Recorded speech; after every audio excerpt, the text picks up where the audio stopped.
and then this money got into Hamas from places like the UNRWA, etc. is a topic that I've touched on before.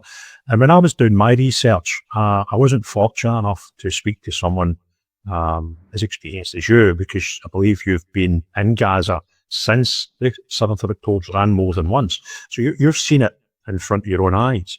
But the information I was able to get, which came from the area, not from specifically Gaza, was one of the biggest scams to take some money off was the exchange, where some particularly the UNRWA guys, might actually get paid in cash, but they'll get paid in US dollars that they need to revert to whatever the local currency is, if the imagine they use rubles or the Jewish currency, and they charge extortionate amounts. And there was a story which was not confirmed, but it was of like massive amounts of money, cash, US dollars, being shipped in to pay the UNRWA workers. And the first thing they would do was go and exchange it for local currency and be charged 30-40%, depending on who they were.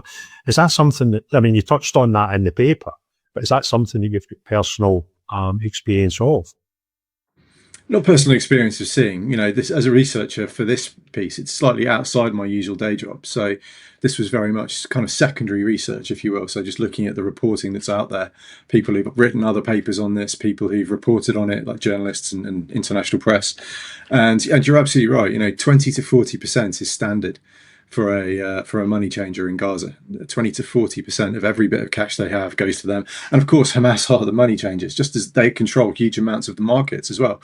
So even when you've changed your dollars into shekels, then you can go down to the market and you spend it with a Hamas dealer. So they're taking another skim off the top. So this is an ecosystem. Like I said, we're injecting this money into an ecosystem of terror.